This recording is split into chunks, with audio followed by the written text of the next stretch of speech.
Mga motorista sa sarong barangay sa Daet, Camarines Norte reklamo ang mga pako na nakawarak sa tinampo. Mga otoridad pigsususog pa ang taong kagibo kaini. Uyan report ni Rosie Nieva. Reklamo ngunyan kan mga motorista na nagaagi sa barangay Gubat sa Banwaan kan Daet, Camarines Norte ang nanunutarang mga goma na igwang pako na nasa tahaw kang kalabaan kan Mercedes Road. Bako sa nasubot ini an enot na pangyayari, huli haros 3 beses nang nangyari ang kaparehong insidente, alagad hasta sa ngunyan, dai pa nasususog kan mga otoridad ang taong nasa likod kaini. Dai man mali kayang mahandal kan mga motorista, huli ta pwede ining magresulta sa mga aksidente sa tinampo. At totoo po yun, kasi pwede po itong maging sanhi ng isang, yung tinatawag nating karambola ng mga sasakyan.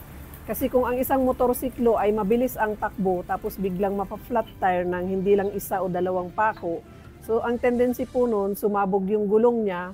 Desidido man ang barangay na suunadanin kaso ang si Isay man na madadakop na nagbubugtak nin mga pako sa tinampo. Sa ngunyan sa pigihiling na motibo kaini, ang iriwal kan pirang mga magkakalabang namamasada sa lugar. Kung ano po yung naayon sa batas at kung ano po yung dapat nakaparusahan ay dapat pong ipataw po sa kanya. Pigpapalikay man kan mga otoridad ang mga motoristang nagaagi sa Mercedes Road nganing malikayan ang anumang aksidente. Ini si Rosie Nieva, Balitang Bicolandia.